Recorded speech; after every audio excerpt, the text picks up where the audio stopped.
¿Qué tal? Buenas tardes y bienvenidos a la presentación de una nueva novela de Antonio Álvarez Gil, una novela pues, de rabiosa actualidad, porque como hemos visto últimamente en prensa, pues la verdad que es un tema muy recurrente, es un tema que además coge especial sensibilidad cuanto más lo vemos y lamentablemente desaparece esa sensibilidad cuando dejamos de verlo en los medios, pero es un tema que está y es un tema de especial sensibilidad. Yo me presento, yo soy José Luis Sáez, soy el alcalde de Guardamar del Segura.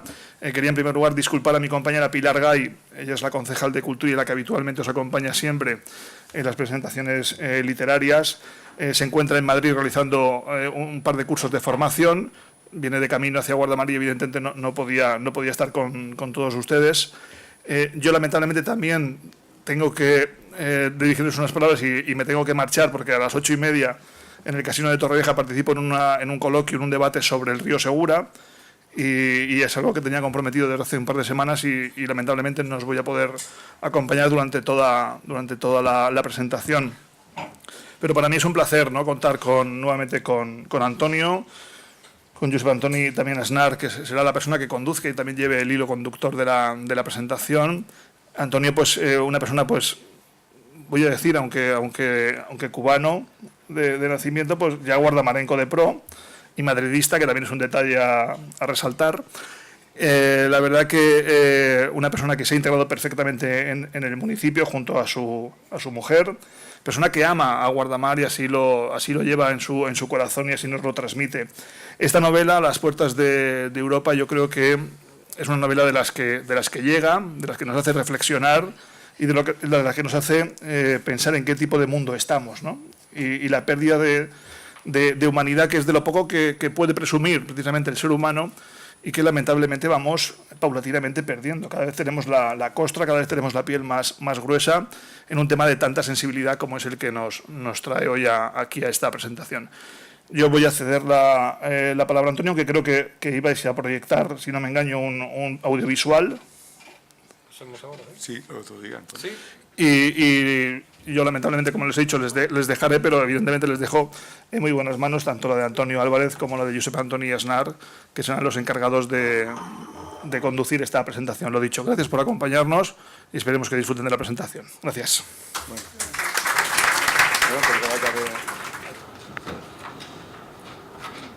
A veces las palabras fluyen como el agua de un río, libres, incesantes, sin pausa. A veces también los pensamientos y las ideas fluyen de la misma manera. En ocasiones, incluso la escritura. Y cuando la escritura, los pensamientos y la palabra se funden en un mismo fin, entonces estamos consiguiendo algo diferente. Entonces, quizás podemos hablar de literatura con sólidos fundamentos.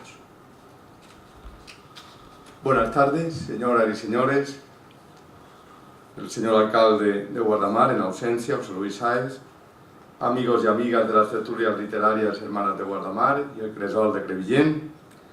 Es para mí nuevamente todo un honor y un placer dirigirme a todos vosotros para presentar una nueva obra del escritor cubano Antonio Álvarez Gil, de mi amigo Antonio, de mi hermano, como a él le gusta que nos tratemos.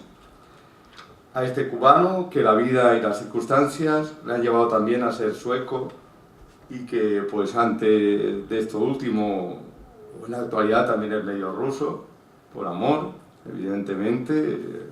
Noto aquí la ausencia de Galina, espero que esté bien y que esa operación casi de trámite pues haya ido todo bien. Un recuerdo para ella y un beso desde estos micrófonos, Galina. Gracias, secretario.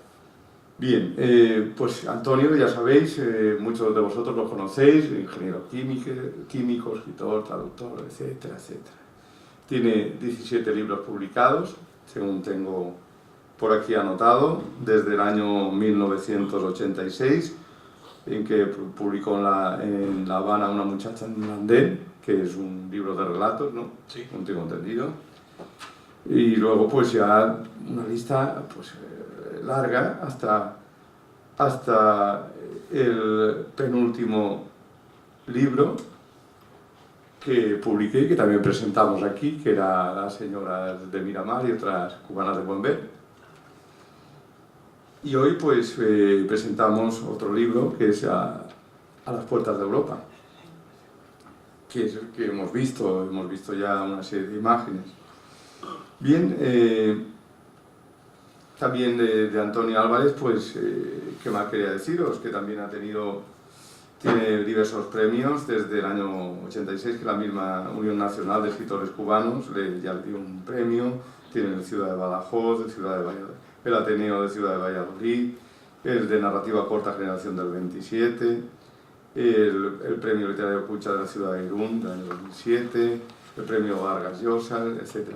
Y se ha quedado 2 veces finalista del Premio Fernando Lara de Literatura con Callejones de Arbat del año 2006 y el año 2015 con Las señoras de Miramar y otras cubanas de buen ver. Y este año, pues con esta obra, Las puertas de Europa, también ha sido finalista del Premio Nadal, como ya hemos comentado.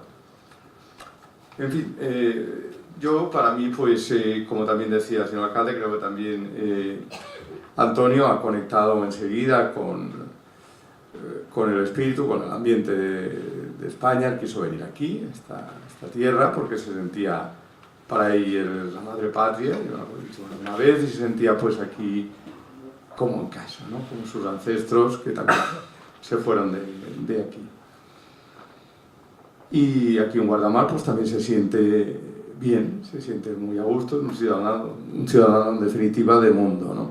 Y quizás eso de situarse en el mundo, pues lo que le ha llevado a escribir su última novela, ¿no? A las puertas de Europa, la que hoy presentamos aquí, esta. Que ya hemos visto, pero bueno. Bien, y sobre ella pues me toca hablar.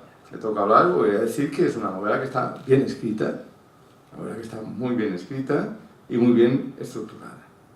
Con un lenguaje sencillo y claro, apto para todos los públicos, creo yo, ¿no? Pues hace que la novela pues, nos llegue a todos, nos llegue de una manera muy directa y que la podamos leer de casi un tirón, ¿no? Sus 317 páginas pues se pueden leer casi de un tirón, ¿no? Porque se leen fácil, y yo me la he releído para hacer esta presentación hace unos días, me lo volví a leer y ya eso siempre y encontré matices nuevos, incluso yo te lo voy a decir, me gustó más que la primera vez. Siempre es mejor, no lo he inventado yo, ¿no? El aforismo de que mejor que leer un libro es releerlo, y en ese sentido pues yo he disfrutado más del libro la segunda vez que lo he leído que la primera. Eso me pasa también con bastantes libros, ¿no? Pero bueno, en este ha sido significativo, lo voy a decir así, porque es lo que me ha pasado. Bueno. Y sobre su estructura, pues decir que a través de la voz de un locutor narrador, omnisciente, en tercera persona, un narrador que lo sabe todo, Antonio se sitúa con el autor, ¿no? Se sitúa como ese dios de la literatura, como ese dios de la novela, que hace y deshace a sus personajes y les hace, en fin, trabajar a su antojo. Pues bueno, en esta técnica del narrador omnisciente mezcla pues dos historias paralelas que se funden.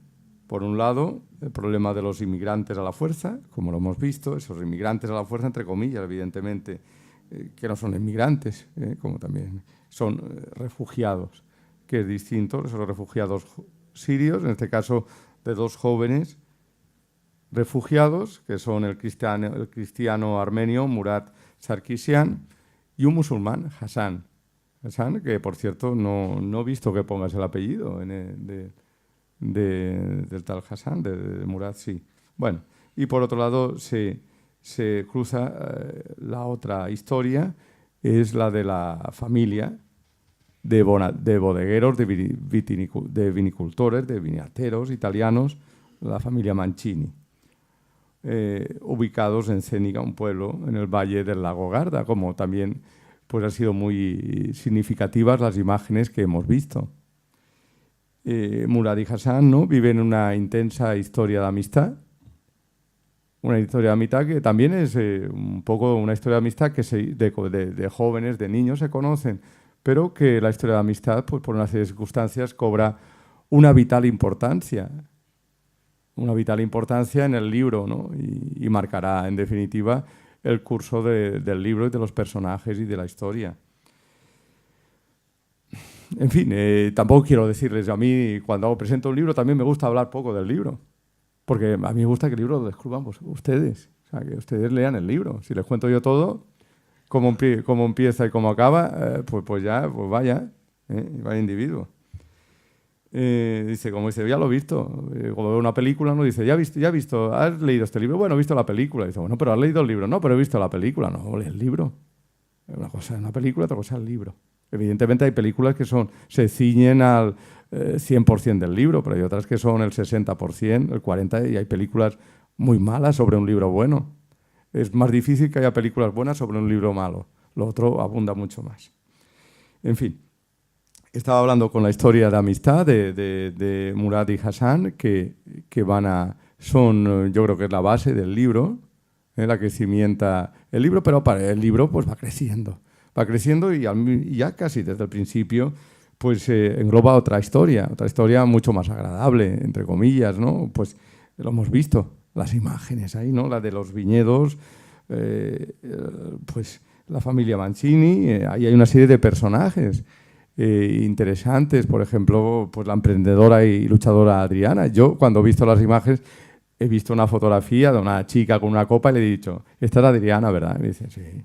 O sea, la imagen es eso, pues de una persona emprendedora, sensata, bella, una chica. Hay una persona mayor, el patriarca Hugo, hay un motero, un joven, Antonio, un adolescente, Antonino, Mina y su marido, el petulante Berto, etc. Junto a ellos también aparece Pietro Marchetti, un hombre de negocios, y contra todo pronóstico, pues ya entenderán cuando lean la novela, pues al final resulta ser una muy buena persona. En fin, está el enigmático capataz de la hacienda también y gran trabajador, Doménico, otros personajes que aparecen brevemente, como el maltés Tony, conductor de camión, Rashid, camarero de un kebab, Salman, que es el amo del kebab, el libanés Mukhtar, de la fábrica de cemento, la guía turística sueca, Susana Malmquist, etc., ¿no? Y también aparece un personaje, bueno, importantísimo en la novela, que es Lucy o Lucía, que también ha aparecido. Hay una chica joven y que también ha aparecido en una imagen y también le he dicho lo mismo. Dice, esta es Lucía y se identifica plenamente. Bueno, yo la he identificado, vaya, es... En fin, una serie de personajes que van a marcar la novela, ¿no? Partiendo sobre todo de ese principio, de ese desastre, ¿no? que es la guerra, ¿no? Y en ese sentido hablaba de la estructura y decía que está muy bien estructurado, ¿no? El libro, siguiendo una estructura lineal en el tiempo. Pero a su vez, esa estructura lineal es una estructura inversa. ¿Por qué para mí es una estructura inversa? Si nos referimos sobre todo al alfa y al omega. ¿Por qué? Pues porque si hablamos de alfa y omega, hablamos del principio y el final, ¿no? Pero el final, principio y final, es hablar de principio de vida y de muerte, ¿no? Pero en el libro, por eso tiene una estructura inversa, porque empieza hablando de muerte. Empieza hablando de muerte. Y bueno, ya al principio nos remitimos.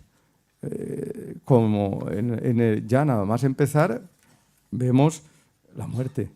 Dice, cuando las primeras casas de lo que había sido su pueblo aparecieron tras un recodo del camino, Murad Sarkisian tuvo la certeza de que entre aquellas ruinas sería difícil encontrar algún miembro de su familia.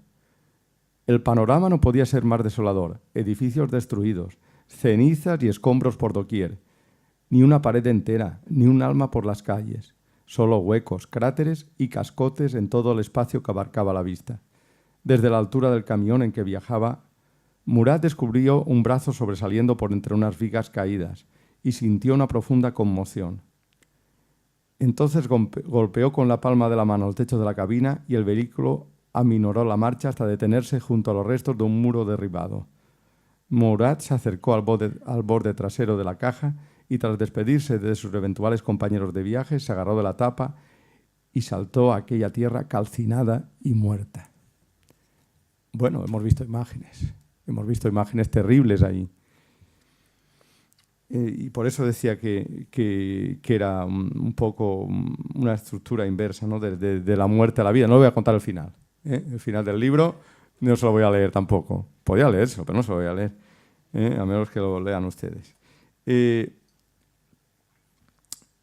La guerra es terrible. A mí también cuando he visto estas imágenes pues me emocionan o me conmocionan. Ya también, y por eso cuando he leído el libro, cuando lo he vuelto a releer, pues por desgracia hoy también otras guerras, en el telediario estaba mirando Mediodía también y salía una imagen también de muerte, de destrucción. Ya estamos banalizando también ese dolor, esa muerte, porque ya lo vemos tan a menudo, por desgracia. Y dice nuestro poeta Miguel Hernández, voy a hacer ese paralelismo, un poco hablar de la guerra. En el cancionero y romancero de ausencias decía eso de tristes guerras, si no es amor la empresa, tristes, tristes. Tristes armas, si no son las palabras, tristes, tristes. Tristes hombres, si no mueren de amores, tristes, tristes. Las armas, las guerras son tristes, porque generan destrucción, caos, dolor. El adiós de los seres humanos a lo único que tenemos y por lo que hay que seguir, la vida. La nuestra y de quienes nos rodean. Lo único que provocan las guerras es tristeza, desolación, desaparición, soledad, adiós a la vida. Todo por unas ideas que alguien tiene y quiere que los demás obedezcan y comparten. Todo por una serie de intereses, muchos de ellos desconocidos, ajenos a la mayoría de la gente. Pero gracias a la violencia, a la muerte, del contrario, parece que uno gane. Se hace violencia, de guerra para que uno gane. ¿Pero quién gana? Ya sabemos quién gana la guerra y también quiénes las pierden. Ganan los de siempre y pierden los de siempre.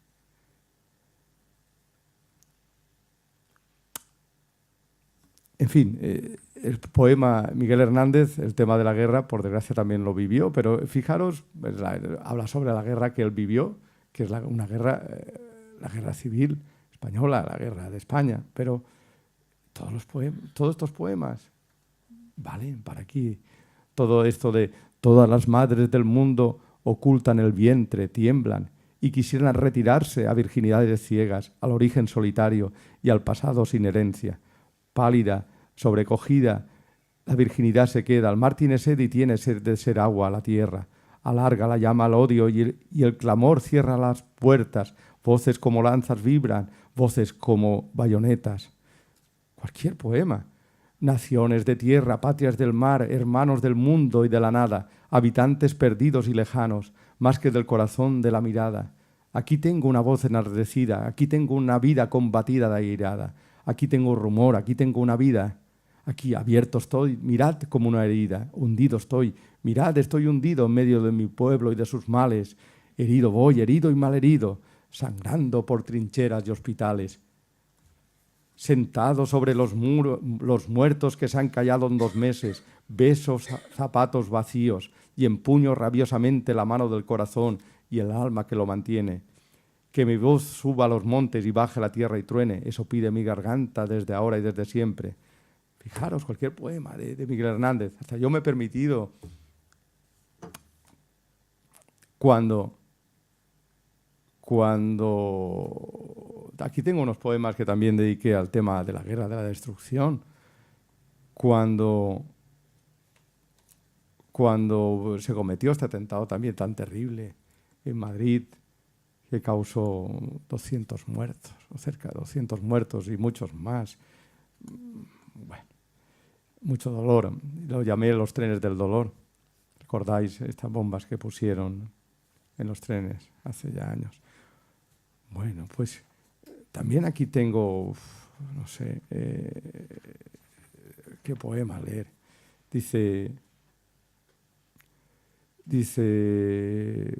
no quiero saber de las ansias de poder que ahogan la libertad, de las órdenes sangrantes de los coroneles, de los gritos amargos de los niños hambrientos, de la ira triste de los soldados asesinos, de las ensayadas lágrimas de los hipócritas, del futuro cotidiano de la inexplicable vida, de la esperanza cautiva de las palabras.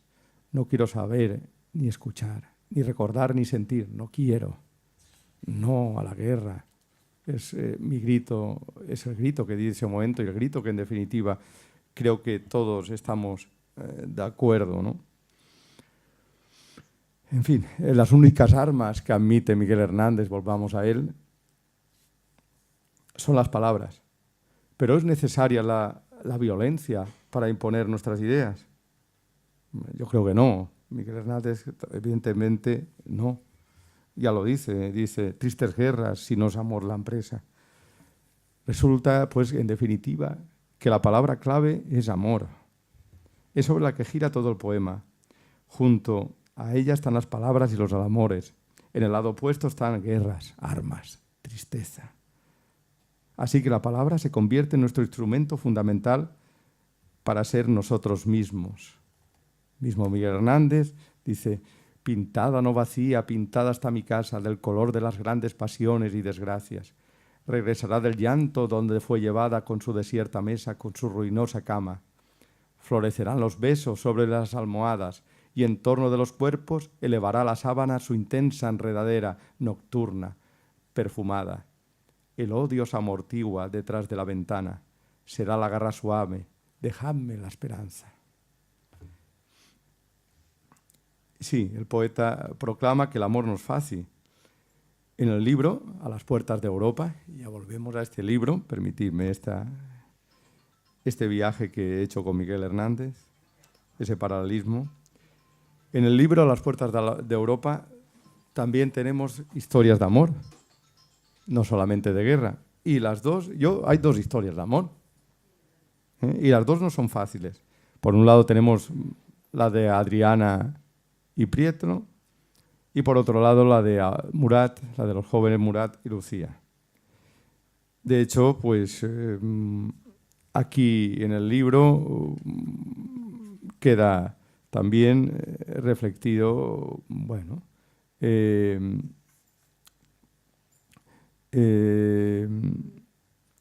dijo, bueno, aquí hay una serie de fragmentos relacionados con esto, sobre este tema del amor. Dice: ella había empezado a sollozar en tono bajo y Murat, con la intención de consolarla, la mesó el cabello, la acarició a la vez del cuello y el nacimiento de la espalda. Y enseguida sintió el calor que emanaba del cuerpo de la muchacha. En fin, un calor que se sumaba al de su propio cuerpo. Bueno, pues historias de amor. O la historia de amor de Pietro y Adriana, cuando en la página, también en una página, dice: su sola presencia a su lado, con carácter de novio oficial, había venido a confirmarle que esta vez lo de ellos iba en serio. Adriana se enternece al recordarlo en el banquete, con su chaqueta color mostaza, sus vaqueros desteñidos y su camisa de cuadros. Se veía también que a ella le había parecido el hombre más guapo de la fiesta. Ni siquiera Murat, con sus ojos profundos y su pelo negrísimo, su alta estatura y su cuerpo musculoso, podía hacerle sombra a su Pietro. En fin, historia que también, amor y muerte, ¿no? Pues juntos una vez más en un libro, que también es un canto al futuro y a la reconciliación de los pueblos y de los seres humanos. Tenemos suerte de contar con un escritor a nuestro lado, por lo que les sugiero que hablemos con él en presente, que es lo único que existe. Yo voy a iniciar un diálogo con una serie de preguntas y después cualquiera de ustedes pues también podrá intervenir en esta presentación tertulia, que lo que pretendemos sea este acto. Y para empezar, no sé si quieres hablar de esto, porque, en fin, a mí la verdad es que también me he metido en un sitio que el tema de la guerra pues ya me puede conmigo. Yo quería que hablamos un poco de que nos hablaras tú un poco de este conflicto, de la guerra de Siria, ¿no? ¿Por qué interés en meter tu novela en la guerra de Siria? Que yo además también aquí en las páginas, en el libro también lo explicas, ¿no? Un poco en las páginas 162, 163, también hablas de la guerra de Siria, cómo se crean estos conflictos, etcétera. Tú querías un poco hablarnos de ello. Háblanos tú, que estás más. Perfecto, muchas gracias. Antes de responder a tus preguntas, yo quiero, en primer término, agradecer a los presentes, a vosotros que habéis venido a escuchar aquí, a escucharnos, a conversar un rato sobre este libro y sobre cualquier otro tema que queráis sin ningún problema. Agradecer también a las compañeras, los compañeros de la biblioteca que tan amablemente siempre nos atienden y nos ayudan. Agradecer a las autoridades del municipio y no por haberlo dejado para última, menos a mi esposa, que desgraciadamente, como expliqué, no está aquí, pero que sin ella esta novela no hubiera podido, no solo ser la que es, sino no hubiera podido haber terminado en un libro, hecho y derecho. A Galia, muchas gracias. Y yo, desde luego, es extraño, ¿no? Es realmente extraño. Y me han hecho, en estos días yo he estado, me vais a perdonar porque yo normalmente no soy político, soy escritor. Yo escribo mejor que lo que hablo, ¿no? Pero aquí toca hablar y con mucho gusto hablo. Yo quiero deciros que en estos días yo he tenido una serie de presentaciones de esta novela y en muchos casos me hacen preguntas parecidas. Bueno, ¿por qué tiene que meterse un cubano que ha vivido en Suecia, en la pacífica y hermosa Suecia, y ahora respira el aire puro y salitroso del levante español? ¿Qué tiene que hacer hablando de guerras y de amores imposibles y de muertes, etcétera, en un país cuya cultura no tiene aparentemente nada que ver con la tuya, ¿no? Esa pregunta yo la respondo con mucho placer, francamente, lo digo así, lo debo reconocer. ¿Por qué? Porque, en primera, yo soy un escritor como del mundo. Yo me considero un ciudadano de este planeta y ningún tema me es ajeno, ningún sufrimiento humano me es ajeno, ninguna alegría humana me es ajena. Yo tomo partido por casi todas las causas que existen en el mundo, empezando por mi mundo, por Cuba, pasando por Suecia, Rusia y por las causas españolas también. Sufro mucho con España, por cierto. Y yo no podía, viendo las imágenes de la tele, leyendo en la prensa, la catástrofe que ha ocurrido, no solo en Siria, sino en esa región, ¿no? Yo no podía quedarme tranquilo, quedarme feliz, sabiendo que existe un mundo que se rompe, que se destroza, gente que muere, niños, mujeres, hombres, familias que se dividen, que se separan, pueblos que antes vivían avenidos y en buena amistad y actualmente se matan mutuamente, ¿no? Y yo recordaba los tiempos en que yo era un chico y estudiaba en Moscú.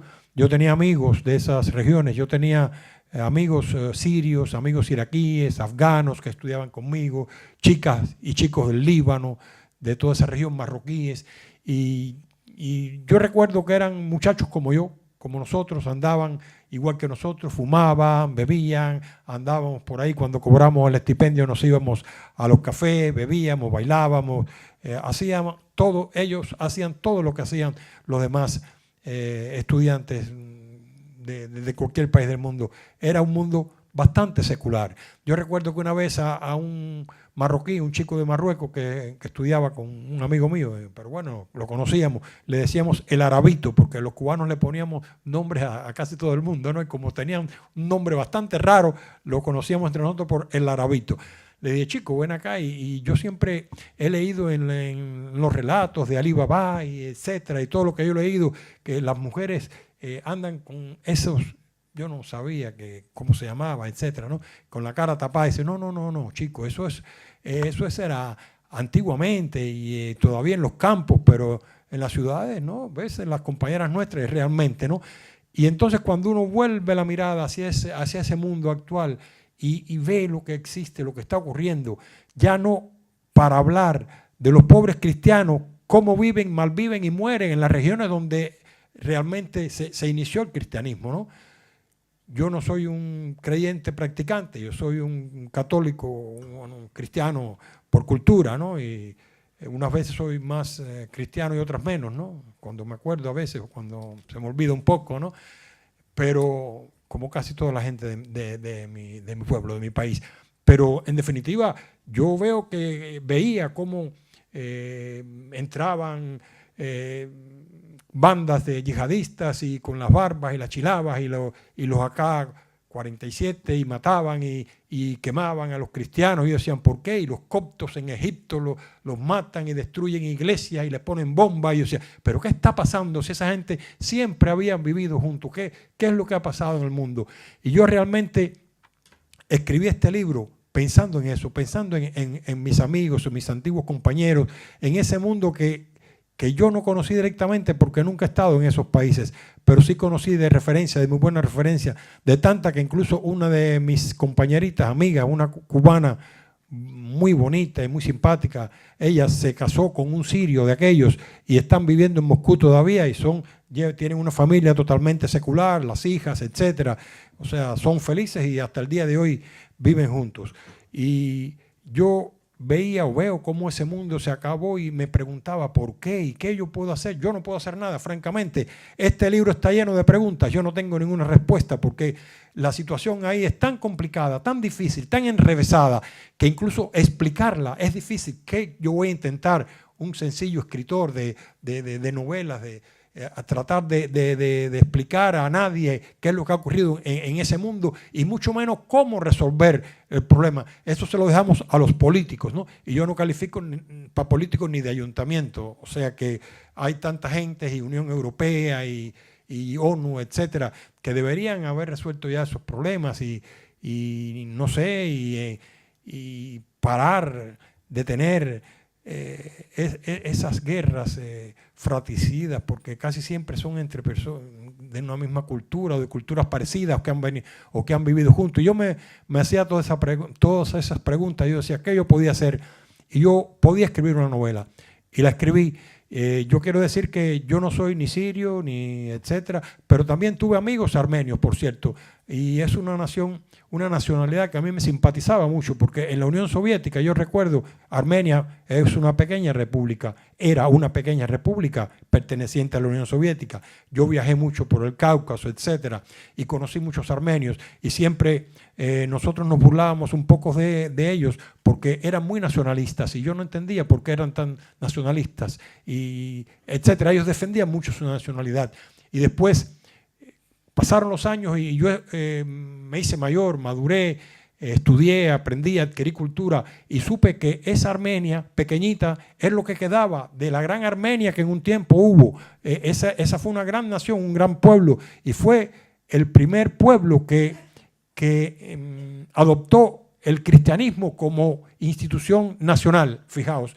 Y después entonces, producto de todas las invasiones de pueblos vecinos que venían del este, etcétera, se fueron reduciendo y se quedaron entonces después con el reino de Cilicia, que es un reino que hubo un tiempo al sur de la actual Turquía, en Anatolia, etcétera, y después muchos de ellos, por la presión de los turcos, etcétera, fueron a Siria, y en Siria hay una colonia inmensamente grande de armenios.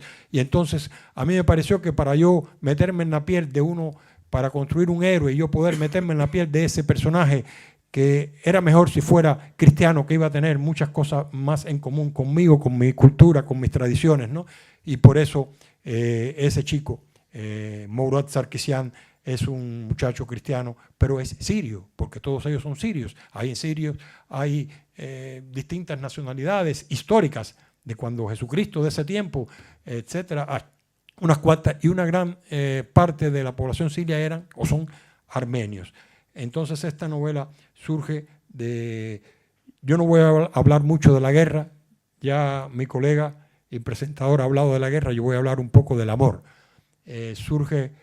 Pero la novela se inicia en Siria, porque si los refugiados sirios vienen a Europa, que es de lo que se trata precisamente esta novela, de cómo Europa, qué hace Europa, qué debe hacer Europa, qué puede hacer, qué no puede hacer para asimilar o no asimilar a esos millones de personas que vienen no solo de Siria, Esta novela pivotea sobre los refugiados sirios, pero va más allá, va hacia los refugiados en general. Europa tiene un problema grandísimo y lo estamos viendo en estos días con los flujos, los cientos de miles de refugiados que están viniendo del sur. ¿Por qué vienen? ¿Por qué no vienen? ¿Qué hacer con ellos? ¿Cerrarle las puertas?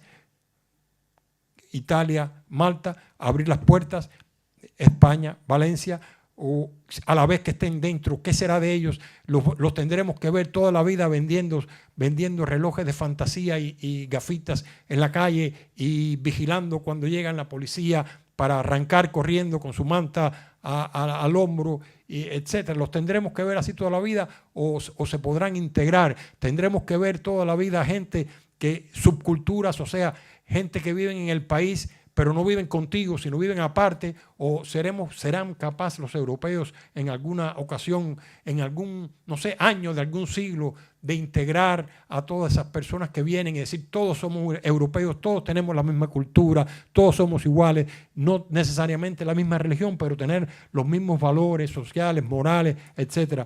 Yo todos esos cuestionamientos me los he hecho a la hora de escribir esta novela, y uno de los motivos que me hizo, estaba diciendo, de escoger Armenia fue que yo conocía a muchos armenios, ¿no?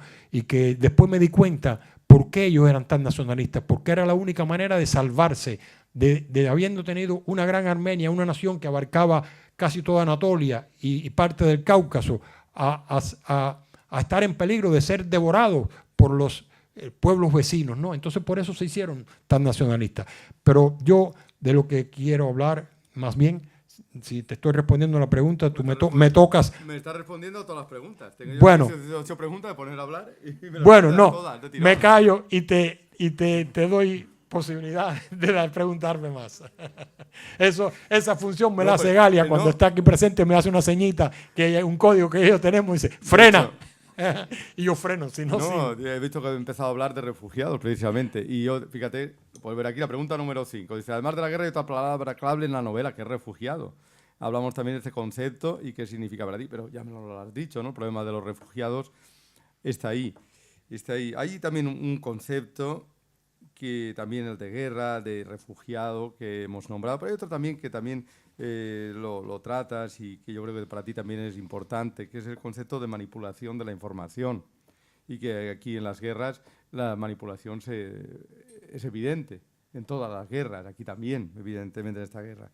La manipulación de la información en los medios de comunicación también te preocupa mucho. De hecho, en la página 185 del libro también lo dices muy claro, ¿no? Dices una frase, una sentencia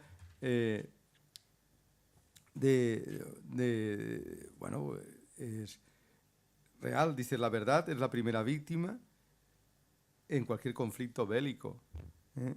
En una conversación que estás ahí. Bueno, ¿qué podrías decirme de esto un poco? Sí, es importante. Me alegro mucho que me hayas preguntado eso, porque es una oportunidad para expresar algunas ideas que siempre me han preocupado. Yo realmente no quise meterme en los orígenes como tales de la guerra en Siria, porque son, como he dicho, razones complicadas. Pero una buena parte de lo que está ocurriendo en esa región del mundo no la tienen tanto los pobres infelices que viven allí, sino los gobiernos de potencias ajenas a aquellos territorios. Ajenas, teóricamente ajenas, pero que hay intereses, ¿no? Y hay momentos, yo debo decirlo, yo me informo de varias fuentes, porque siempre cuando bebemos de una sola fuente de información corremos el peligro de ser manipulados por aquellos que son los dueños de los canales que nos informan, y casi siempre esto ocurre. Y yo tengo varias culturas y manejo varios idiomas, y yo me informo en inglés, Estados Unidos y Gran Bretaña, me informo en ruso, que son la otra parte del conflicto, los rusos con los gobernantes de Siria. Me informo en sueco y me informo en español. Y trato entonces de sacar mis propias conclusiones. Y a pesar de que yo no quería y no quiero ir a las causas de la guerra, porque lo que me interesaba no tanto no era un análisis de la guerra como tal. Esto no es una crónica de la situación de Siria, no es una crónica de la guerra. No busco culpables, busco los resultados de lo que ha ocurrido, el resultado es que es los refugiados sirios, los millones de refugiados que están viniendo a Europa. Pero no obstante, yo para ofrecer un cuadro del pensamiento, de las ideas, de los personajes centrales míos, tuve que estudiar mucho, estudié mucho, pero estudié y leí mucho sobre Siria, sobre la guerra en Siria, sobre los orígenes, pero también sobre las consecuencias, sobre los sufrimientos de los cristianos. Yo me informé incluso hasta de congregaciones cristianas de Buenos Aires, tienen revistas, armenios de Francia, de Buenos Aires, de Colombia, que tienen revistas y de párrocos, curas que han ido y vuelto, que de Alepo, por ejemplo, el párroco tal que estuvo en tal ciudad en Francia y allí dio una conferencia y le hacían preguntas parecidas a estas que me hacen a mí aquí, pero preguntas a una persona que viene de allí. Y yo me leía todas esas crónicas, todas esas opiniones, todas esas entrevistas, muchísimas, y me hice una idea bastante propia de lo que ocurre. Y a pesar de que no lo expongo aquí, que no quiero meterme, como se dice en España, en esos jardines, porque esta no es una novela política prácticamente, es una novela de un contenido humano, de un drama, de un territorio, de un país, de un pueblo.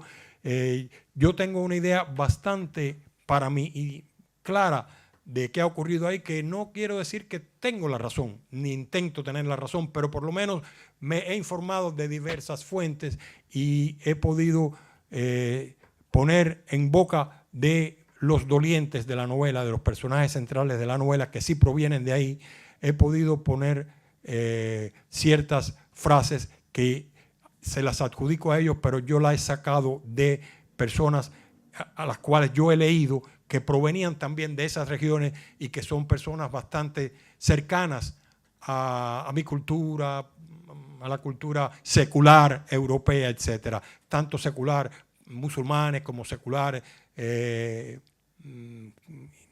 cristianos, etcétera, ¿no? Porque si nos nutrimos solamente de una sola fuente, de una parte, cuando hay dos personas en disputa y siempre eso nos ocurría, ¿no? Nos fajábamos otro chico y yo, y llegaba la madre del chico y preguntaba, ¿qué pasó aquí? Le preguntaba a su hijo, y yo ahí como un tonto, ¿no? Sin poder defenderme, porque la madre le pregunta a su hijo y le da la razón a su hijo. Aquí ocurre igual, si siempre bebemos de la misma fuente de la información, tendremos ideas preconcebidas sobre los malos y los buenos, y ahí no todo es negro ni blanco, no todos son bastante malos y un poco buenos. Y entonces es mejor no adscribirse, por lo menos esa fue mi política a la hora de escribir la novela, a ninguno de los bandos en conflicto, sino tratar de ir a la gente que sufrió las consecuencias o que sufre las consecuencias del conflicto. Y los demás, bueno, que lo arreglen los políticos, que para eso le pagan, ¿no? En definitiva, a mí me pagan o intento que me paguen para escribir, y siempre pensando que esto es una novela, no es una crónica de... Está basado, por cierto, eso sí lo quiero decir, ¿no? La novela empieza en un pueblo de la provincia de Latakia. En diferentes crónicas se ha escrito que en Latakia. No, Latakia es una ciudad que es la capital de la provincia de Latakia. Una ciudad que no sufrió, por lo menos hasta el 14, que es cuando se desarrolla la novela esta, no sufrió mucho la guerra, no la había sufrido mucho. Pero en el norte de la provincia de Latakia había una población de 60.000 habitantes, creo, que tiene un nombre, no lo voy a decir porque yo aquí le cambio el nombre, lo digo en alguna parte, pero me permití no copiarlo de eso en realidad, ¿no? Para tener libertad de creación, pero existió el conflicto no, la matanza que se organiza aquí al principio de la novela, que ocurre aquí al principio de la novela, ocurrió realmente en un pueblo de mayoría armenia, 70% de armenios y 30% de musulmanes alawitas, y llegaron desde el norte desde Turquía, atravesaron la frontera por 5, mataron la guarnición de 5 puntos, entraron y arrasaron, y eso yo leí, o sea, crónicas reales, eso fue en la primavera del 14, no es inventado por mí. Pero bueno, de ahí yo me voy de eso, ¿no? De ahí parto, esos chicos llegan ahí están sus familias, etcétera, son ficción, son parte de la ficción. Pero para responder de nuevo, o sea, subrayar la información, lo mismo que dicen los muchachos en la novela es cierto, y yo creo que eso sí lo puedo asegurar, y cada persona que tenga un poco de interés en conocer el mundo, la situación real, puede comprobar si cambia de canal o si cambia de país o si cambia de prensa, podrá ver que hay diferentes puntos, diferentes maneras de reflejar, a veces sin decir mentiras, pero diciendo la parte de verdad que nos conviene. Y así se forman las opiniones. Y cuando las opiniones son parejas, todas en un mismo país, se puede hacer hasta organizar una guerra mundial como hizo Hitler, utilizando a su pueblo y mandándolo a algún lugar, porque se homogeneiza la opinión de la sociedad y vemos al diablo es aquel y aquel es el diablo, y matar a un diablo no es malo. Dios no nos castiga por eso, ¿no? Primero se satanizan a determinado grupo humano, no sé, determinado país, y después se puede ir tranquilamente a aniquilarlo. Ese es lo que yo entiendo como el principio de formación de opinión. Bueno, evidentemente, pues está ahí, hay una realidad también esa manipulación. Bueno, pues hablando de medios de comunicación, vamos a dejar un poco ya el conflicto y vamos otra vez a volver ya a la novela. ¿Cómo ha tratado la crítica tu novela? Hemos leído entrevistas tuyas en periódicos de tirada nacional, algunos artículos aquí y allá, pero háblanos tú un poco más, tú que eres más, lo conoces más. Sí, yo soy además el doliente, ¿no? El doliente, eso, pero tú háblanos. Yo quiero decir francamente que yo estoy muy agradecido a esta editorial, porque además de que hace unos libros preciosos, yo espero que la mayoría de los aquí presentes os regreséis a vuestra casa con uno en la cartera o en las manos. Hacen unos libros preciosos desde el punto de vista de la edición artístico. Por ejemplo, esta foto, no es que yo esté vendiendo el libro, que también. Esta foto, por ejemplo, otras editoriales cogen una cosa cualquiera, lo ponen ahí. Esta foto es una foto con tratamiento artístico de un artista canadiense que la editorial se la tuvo que comprar, la tuvo que pagar. El papel, por ejemplo, es el cartón, no es un cartón cualquiera, es un cartón, tiene un nombre, yo no conozco de esto, que se importa de Gran Bretaña. O sea, que la editorial, pero también la editorial hace un trabajo exquisito después, cuando está el libro en la promoción. Debo reconocer, me es un placer reconocerlo. Y de acuerdo a eso, me ha organizado, me está organizando todavía entrevistas con muchos medios importantes, nacionales, españoles, etcétera, y de otros países, y la novela ha tenido una difusión muy importante, yo estoy muy contento con eso, con la difusión que ha tenido la novela. Bueno, eso está bien. Y bueno, y siguiendo en esa difusión de la novela, que estás contento, y digo, han aparecido revistas, y recuerdo que hace poco leí una en La Razón, ¿no? Que te hacían una larga entrevista, ¿no? Bueno, pues ya comentemos algún aspecto de la novela. Coméntanoslo tú. Por ejemplo, los personajes, ¿no? La historia de amor, las historias de amor, el amor en tus novelas, los personajes. Háblanos de esas dos cosas ya. Me gustaría que me comentaras algún personaje, algo sobre los personajes. Bueno, los personajes de la novela, yo casi siempre en mis novelas tomo los personajes de la vida real, los transformo o deformo, depende, ¿no?, de lo que me convenga como novelista, pero en casi todos los libros míos, este es el 18 libro mío, pero la 10ª novela publicada, o sea, ya como libro, ¿no? Y en casi todos yo he tenido la posibilidad de coger personajes que yo conozco, ¿no?, y ponerlos a funcionar, a trabajar, pero claro, los cambio bastante. Una cosa es la persona y otra es el personaje. Muchas personas son buenos prototipos para personajes y después algunos se han reconocido, por cierto, y yo he tenido que salir de alguna manera de la situación porque a veces los personajes son personajes y a veces hacen cosas deplorables incluso, ¿no? Entonces, bueno, una persona se cambia y no, ese no eres tú, no tiene nada que ver contigo, aunque sí tenía que ver, ¿no? Mucha gente se han visto, se han adivinado, algunos, ¿no? pero bueno, casi siempre como personas buenas. Pero yo debo decir que en esta novela todos mis personajes son totalmente fabricados por mi imaginación. Ninguno de ellos está basado en una persona que yo haya conocido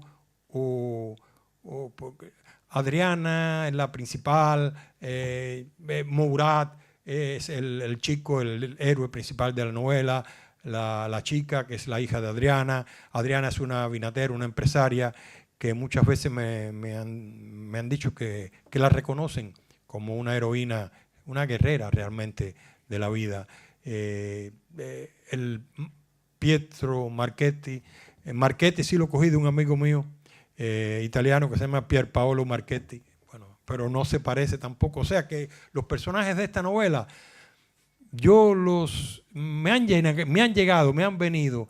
Realmente yo tuve una experiencia, yo no sé si alguno me vio a mí en el vídeo. Sí. Yo tuve esa experiencia en ese lugar de Italia donde se desarrolla la novela y conocí a una mujer que me ha inspirado a esta mujer, ¿no? Era una vinatera, esa degustación donde yo estuve ahí con un grupo de suecos, con una excursión que hicimos de Suecia a esa zona de Italia. Esa mujer, no recuerdo incluso su nombre, es Adriana. Pero se me ha olvidado hasta la cara real de aquella mujer. Sin embargo, ella era una empresaria vinatera, estaba luchando, tenía una bodega, viñedos, etc. Esa es la única mujer que posiblemente yo haya sacado, incluso no recuerdo, la vi, estuve una vez en la degustación, los suecos nos llevaron, la guía sueca, ¿no? Nos llevaron, ahí la conocimos, yo le hice unas cuantas preguntas y no hay nadie más de los personajes. El resto son totalmente fabricación de mi cabeza. Yo, antes de que se te acaben las preguntas, hablaste tanto de la guerra que yo me siento comprometido a hablar del amor. Sí, es que es la próxima pregunta. ¿Sí? Como hemos comentado otra vez, tenemos el amor en tus novelas. Puede ser la de Diana y Pietro, los protagonistas, Mourad y Lucía. ¿Qué puedes decir de todo esto, del reflejo de tu amor que está muy presente en todas tus novelas? Sí. Fíjate. Esta novela, desde luego, sin amor no hay... Esta es una novela de amor, así, francamente, ¿no? Novela de amor y con un final que no lo voy a decir. No lo voy a decir yo. Venga. No lo voy a decir. No lo vamos a decir porque... pero es una novela de amor, lo que es una novela de amor en el seno de una tragedia social grande, ¿no? Yo, como he dicho, creo que escribo mejor de lo que hablo y yo os pediría a vosotros la bondadosa autorización para leer un fragmento muy pequeño de un capítulo donde está el intríngulis del drama de amor de la muchacha de Adriana con su hija. ¿Podría hacerlo? No hay problema, porque además creo que me expreso mejor escribiendo que hablando. Yo voy a leer y hacemos una cosa, no son muchos, yo lo leí en casa y son 9 minutos. Si alguien se aburre antes, levanta la mano y yo dejo de leer y se acabó y ya, ¿no? ¿Bien? Que nadie levante la mano, por favor. Es el capítulo 31, el comienzo, dice. Debió tocar varias veces a la puerta de su hija antes de que ésta abriera y la dejara entrar. Lucía parecía no entender qué sucedía y por qué su madre la despertaba tan temprano y de aquel modo tan brusco. Se notaba que había dormido poco, aunque sus motivos, pensó Adriana, eran muy diferentes a los suyos. «Te vi anoche en Limone, Lucía», dijo mientras cerraba la puerta y pasaba el cerrojo. Los ojos le ardían, inflamados por el llanto y por la noche en vela, pero en su voz no había rencor, solo tristeza, una tristeza y una decepción enormes. Frente a ella, su hija la miraba con actitud retadora. «De manera que estabas allí». Su voz no revelaba el menor rastro de culpa. «Vaya casualidad, no sabía que irías». Adriana pasó por alto lo que pudiera haber de cínico en sus palabras. Prefería pensar que eran sinceras. «Pues sí, yo estuve allí y estaba bastante cerca de ti». «¿Qué cosa?», dijo su hija en el mismo tono. «Yo la verdad no te vi».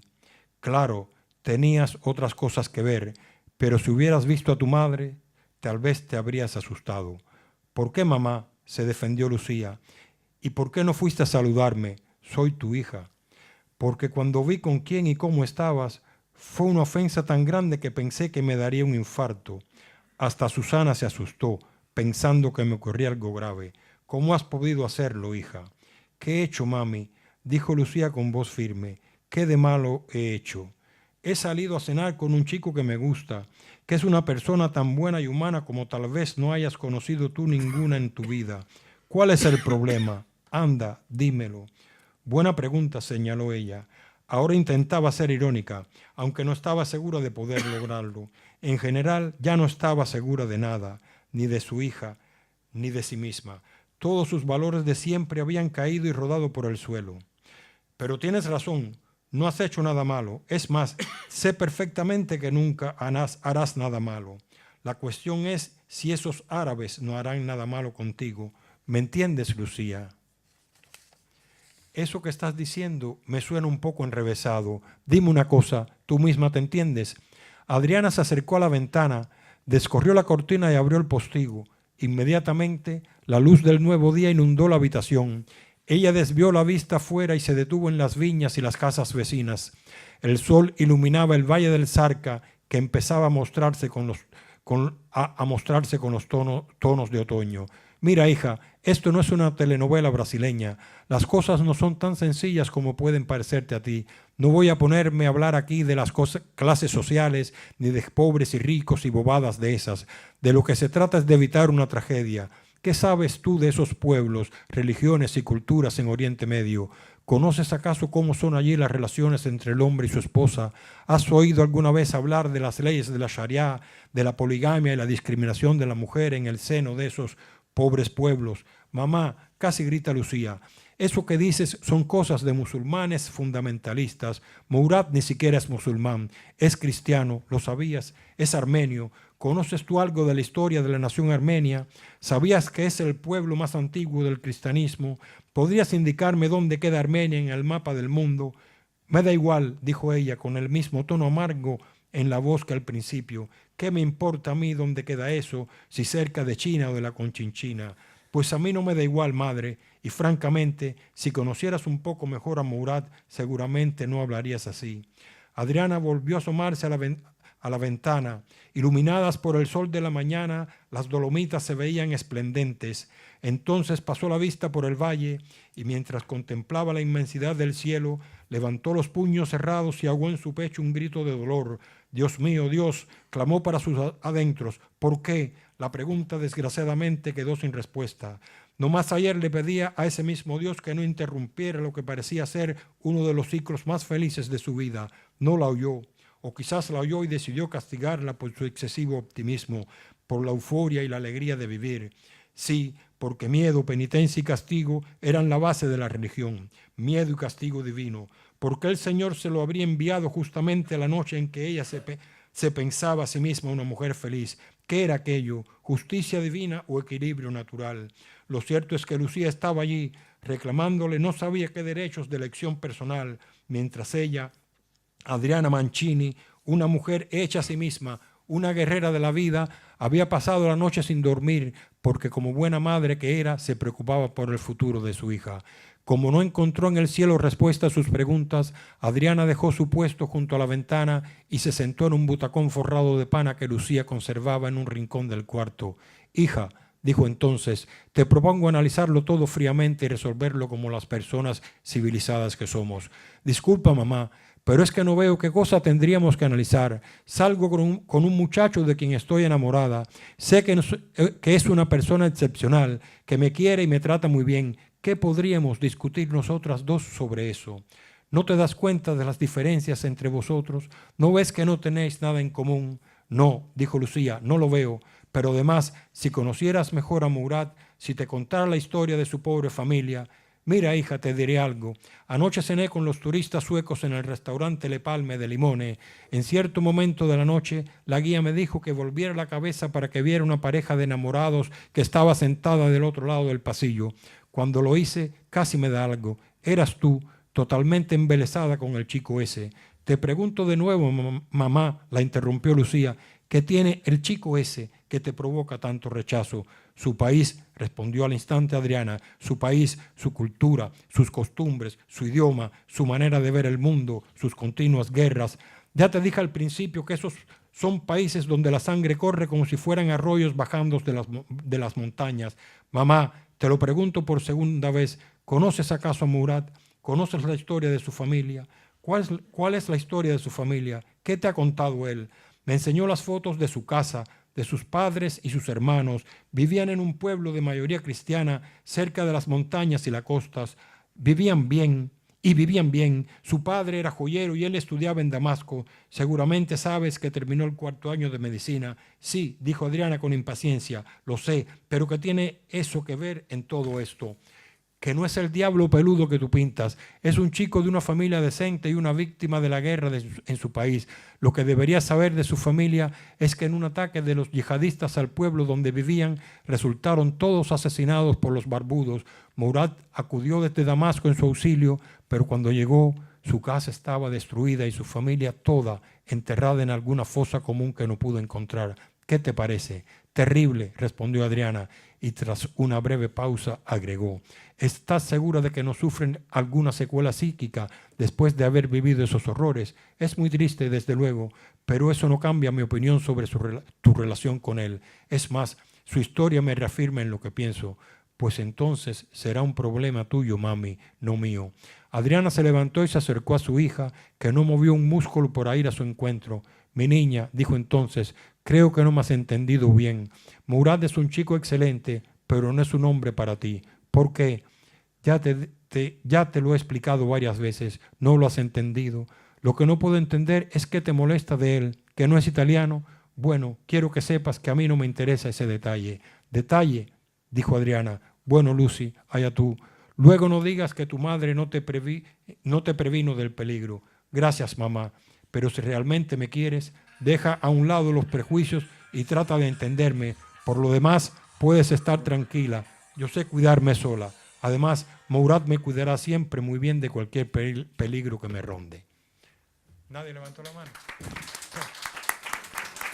Gracias. Bueno, y ahora entonces, bueno, y gracias a Antonio por leernos. Esto es un privilegio que el autor de un libro pues, nos lea un fragmento suyo. Tengo un par de preguntas más, pero no te voy a hacer ya más preguntas. Ahora lo que quiero es si alguien de vosotros quiere hacer alguna pregunta, pues creo que también ahora es el momento. Si queréis preguntar alguna cosa, igual como yo le he preguntado. ¿No? Yo quería comentar que ese prejuicio que usted hace ahí en el libro, ese ocurre, está ocurriendo aquí también, es muy general. Cierto. Es muy general. Cierto, cierto. Yo en estos días estuve en Barcelona y le dije ahí al auditorio, sin que ellos me lo preguntaran, incluso hablando yo solo, de que yo me imagino a cualquier padre europeo, si tu hija te trae a una persona de África o a un musulmán o a uno y te dice, mira papá, mi novio, mira, hay que ser sincero y franco, no es estándar, no es lo mismo, no es lo normal, no es lo que tú esperas para tu hija, ¿verdad? Entonces eso es un trauma realmente. Y entonces ese prejuicio, hay algunas personas que lo saben superar, otros no lo superan nunca. Pero ese problema no es raro ni es extraño, es una persona totalmente normal, es una reacción normal de cualquier persona. Entonces, bueno, habría que ver qué sucede después, ¿no? En este caso no voy a decir qué sucedió después, ¿no? No voy. ¿Tienes, ya que estamos aquí hablando, ¿tienes en proyecto alguna otra novela, algún otro libro de relatos, ya que estamos eso? Sí, como siempre estamos saltando un poco. Pues, tengo bueno, dos proyectos. Uno comenzado ya, que tiene que ver con Guardamar, del Segura. ¿Pero una novela? Una novela.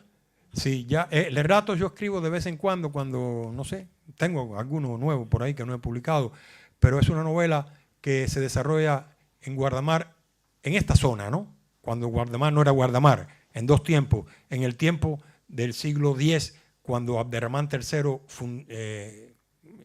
construyó la rábita califal, y un poquito más cuando un terremoto la arrasó, y en el tiempo actual. O sea, hay en dos planos temporales, ¿no?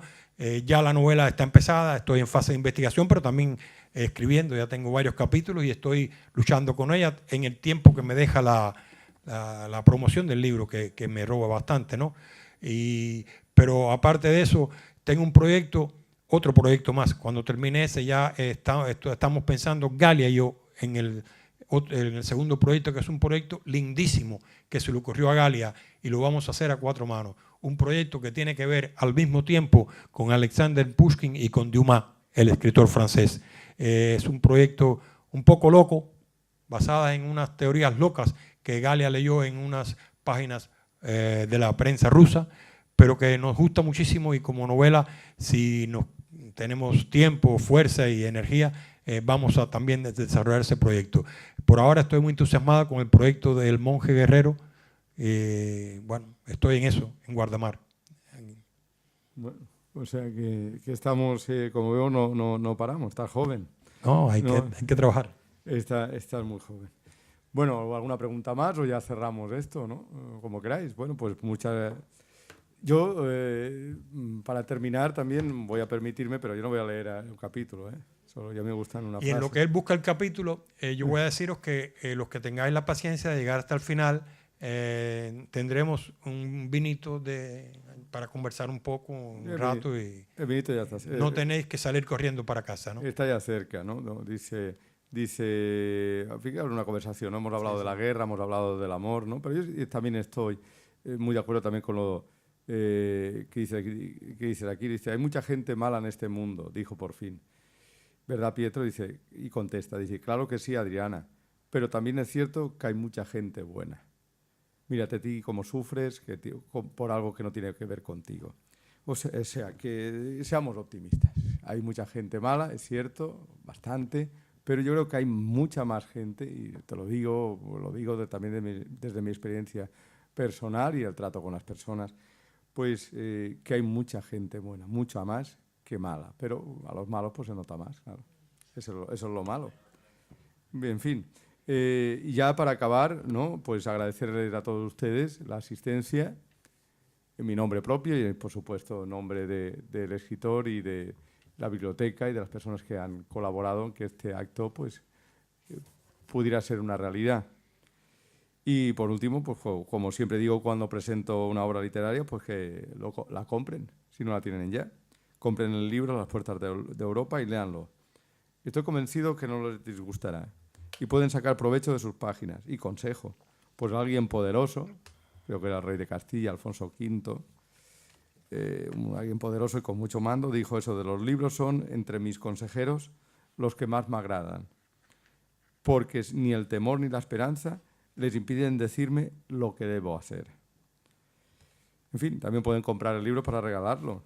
Que el regalo de un libro, además de ser un obsequio, es un delicado elogio que dice mucho a favor de quien lo recibe y mucho más de quien lo da. En fin, buenas noches y a vivir y a estar siempre felices y contentos. Muchas gracias. Muchas gracias a vosotros. Y ya por el vino. Y ahora pues eso sí, Y ahora se puede tomar un vinillo. un aperitivillo para... En fin.